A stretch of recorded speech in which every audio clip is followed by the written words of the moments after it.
Smoking causes cancer, smoking kills. புகைப்பிடிப்பது புற்றுநோயை உண்டாக்கும் மற்றும் உயிரை கொல்லும். Liquid drinking is injurious to health. மது அருந்துதல் உடல் நலத்திற்கு கேடு விளைவிப்பதாகும்.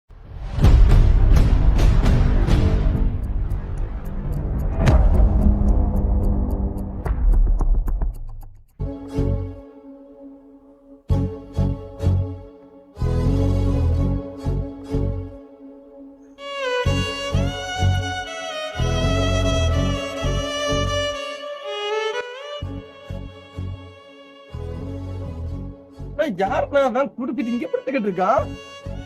எவனே தெரியலப்பா. காலங்காலத்துல குடிச்சு நீங்க பத்துனுக்குறான்ப்பா நம்ம ஏரியால. உன்னை பார்த்தா எனக்கு சந்தேகமா இருக்கு. எனக்கு போலீஸ் கம்ப்ளைண்ட் பண்ணுவோமா?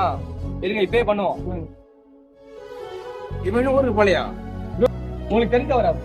ஆமா ப்ரோ. உங்களுக்கு தெரிஞ்சவரா ப்ரோ? ஆமா அண்ணா,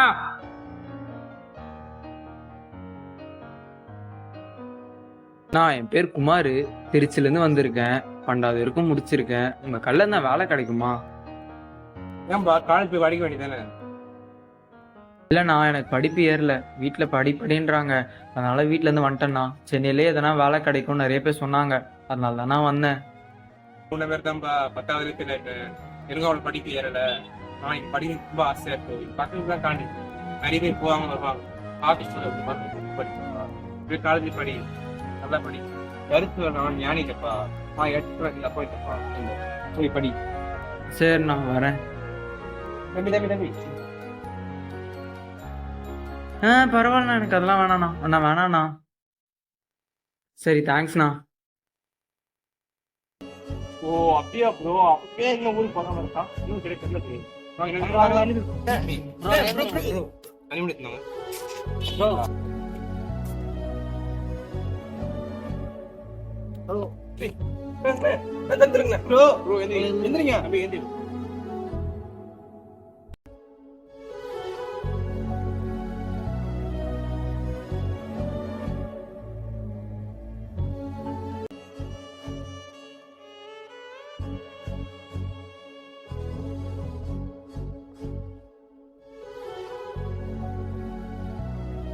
ஏன் ஊருக்கு வாங்க?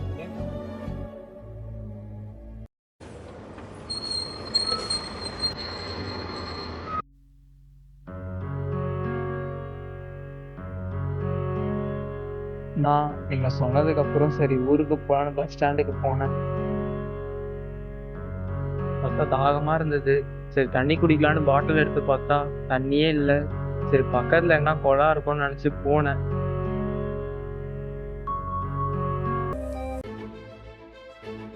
திரும்பி பஸ் ஸ்டாண்டுக்கு வந்து பார்த்தா பேக்கே காணோம்.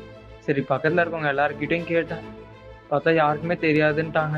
அந்த பேக்ல தான் என்னோட ஃபோனு, சர்டிஃபிகேட் எல்லாமே இருக்குண்ணா.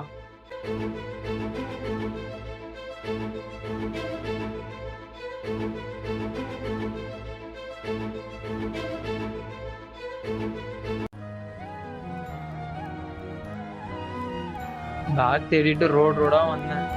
தாகம் வேற இருந்துச்சு. அப்புறம் வெயில்ல என்ன நடந்துச்சுன்னு தெரியல, மயங்கி விழுந்துட்டேனா.